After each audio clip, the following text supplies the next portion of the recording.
যারা দেখছেন সকলকে শুভেচ্ছা। আপনারা দেখছেন প্রতিদিনের মতো যেই পানি নিষ্কাশনের জন্য নোয়াখালীর সুবর্ণচর উপজেলার যে পানি নিষ্কাশনের খাল করা হচ্ছে, সেই আলোকে আজকে আমরা দেখছি সর আমানুল্লাহ ইউনিয়নের একটি শাখা খালের সাথে ব্যক্তি মালিকানা কয়েকজনের সাথে আলাপ করে জানতে পারলাম তাদের সুবিধার্থে তারা এই পাশে, এটা হলো আপনার জনতা বাজার থেকে যে বগার বাজার যে রাস্তা, যোদ্ধা খালের মাথা জনতা বাজার থেকে যেই বগার বাজারের যে রাস্তাটি, এই রাস্তার পাশে পানি নিষ্কাশন হয় না। এই জন্য এটা কিন্তু কোনো সরকারি খাল না, এটা হচ্ছে ব্যক্তি মালিকানা জমির উপরে যাদের জমি আছে তাদের অনুমতিতে আজকে এইখানে দেখছি আমরা পানি নিষ্কাশনের জন্য একটি খাল করা হচ্ছে। সর আমানুল্লাহ ইউনিয়ন পরিষদের আমি দেখছি প্যানেল চেয়ারম্যান এবং গ্রাম পুলিশ আজিজুল হক ভাই সহ এবং যাদের জমি তারা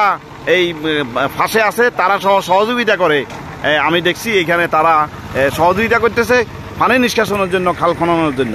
আচ্ছা, আপনি তো মালিকানা এই জমিটা আপনার মালিকানা। আচ্ছা, আপনি কি এটাকে নিঃস্বার্থে মানে পানি নিষ্কাশনের জন্য দিচ্ছেন? এটা এলাকার জনগণের। আপনার নামটা একটু বলেন। আমার নাম মোহাম্মদ সিদ্দিকুল্লাহ। আপনার জমি কতটুকু আছে এখানে? আমার জমি আছে এখানে 5 একর। 5 একর। ও আচ্ছা আচ্ছা, যাক।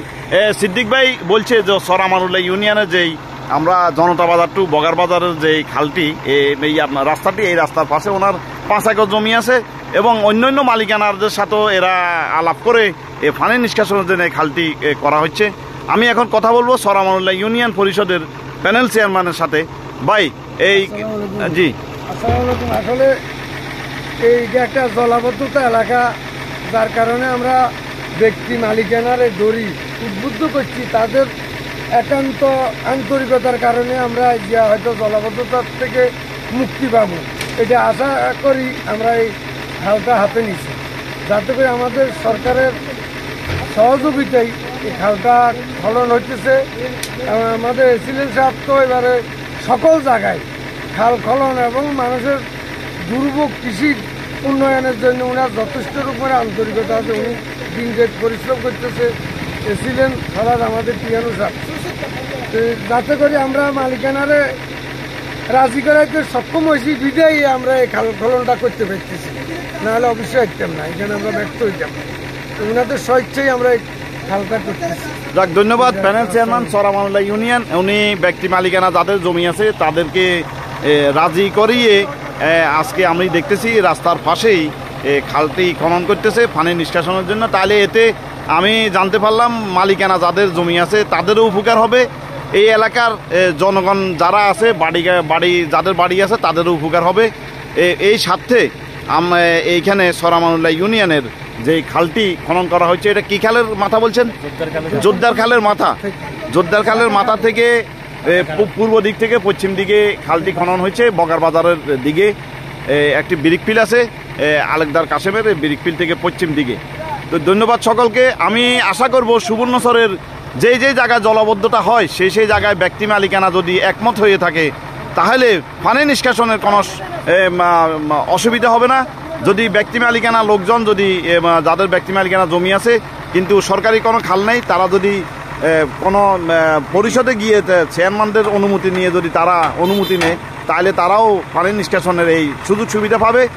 আমি এখন কথা বলতেছি সর আমানুল্লাহ ইউনিয়ন পরিষদের যে 4 নম্বর ওয়ার্ড, এই 4 নম্বর ওয়ার্ড মেম্বারের সাথে আমি কথা বলবো। উনি দেখতেছি এখানে যে জলাবদ্ধতা নিরসনের জন্য এখানে ফেনা জমে আছে, এগুলা পরিষ্কার কাজে ব্যস্ত আছে উনি। আমি ওনার সাথে কথা বলবো যে এই জমিটা তো সবগুলো মালিকানা এবং এই খালটাও মালিকানা নাকি আপনার কি? হ্যাঁ, মালিকানা।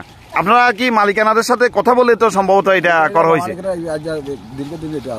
আচ্ছা, এখানে কতজন মালিকানা আছে মোট? এটা 17 মালিকানা আছে। 17 কোন মালিকানা তো দ্বিমত করে নাই নাকি? না, খালি একটা দ্বিমত করে, আর না সব লোকে একমত। আর সব একমত মানুষ নিষ্কাশন 97% হলে আমাদের মনে করেন কৃষক, 99% হলে আমরা কৃষক, তাহলে আমাদের নিষ্কাশনের প্রয়োজন। আমি দেখতেছি এখানে বিশাল একটা ঝিল আছে, এই ঝিলে যে পানি নিষ্কাশন হয় না, এখানে পানি নিষ্কাশনের জন্য যে ব্যবস্থা না থাকার কারণে এখানে চাষবাস করাটা অসম্ভব হয়ে যায় নাকি? এখানে চাষবাস এইখানে মোট কত একর হবে এই যে ঝিলটা দেখতেছি? 500 একরের কম এইখানে প্রায় 500 একরের মতো 500 একরের মতো জমি হবে, যে মালিকানা যারা আছে এরা এই পানি নিষ্কাশন যদি করা যায় তাহলে আসলে তাহলে ফসলাদি ভালো হবে এবং তারা জমিটা ভালোভাবে চাষাবাদ করতে পারবে, এটাই তো নাকি? তো ধন্যবাদ জানাচ্ছি আমি সরামানুল্লাহ ইউনিয়ন পরিষদের যে মেম্বার ওনাকে ধন্যবাদ জানাচ্ছি। আসসালামু আলাইকুম, সকলকে ধন্যবাদ, শুভেচ্ছা।